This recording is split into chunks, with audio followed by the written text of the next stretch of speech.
Ah, kulo na. Yan guys, kawawa. Naubusan kami ng gasol. Kaya dito na lang ako nagluto ng ano. Ng ulam namin. Yan guys, naubusan kami ng gasol. Nag-ihaw ako ng manok. Kaya ito, ilagyan ko ng mga gulay. Tanim ko sa dyan sa bakura namin. Nag-ihaw ako ng ng manok. Yan. Tapos sinabawan ko. Eh wala kaming gasol. Ito na lang muna sa rice cooker. Pwede naman yan eh. Kanya-kanyang lang pamamaraan para makapagluto.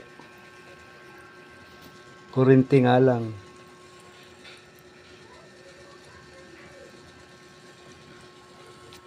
Medyo matigas pa yung manok kaya takpan na.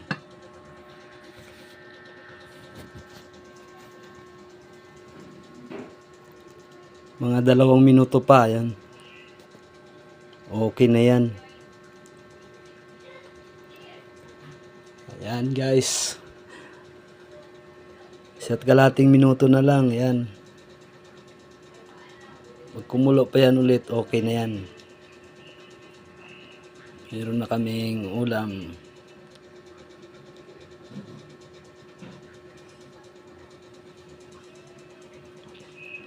Ayan guys, pag naubusan kayo ng gasol, ng tangke, kung gusto niyo magluto ng ulam sa rice cooker, ganito lang gawin niyo, madali lang yan. Para lang din kayong, hindi pwede igigisa, diretsuhan na lang. Ang gawin yung luto, yung ganito, yung laga-laga lang oh.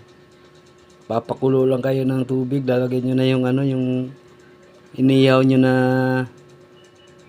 manok, tas lagyan nyo ng gulay, tubig, timplahan nyo na para isang kuluan na lang, lagyan nyo ng kamatis, sibuyas, luya, yan, kumulo na, yan, kalating minuto na lang, okay na yan, ready to eat na to, ready to serve na.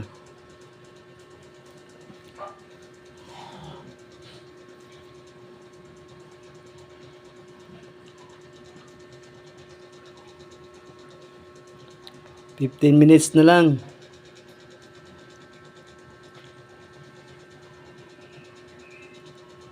Yan, mayroon pang 10 minutes.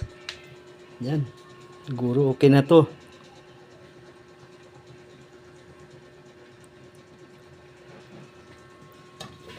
Yan. Wow. Ayos na yan. Ayos.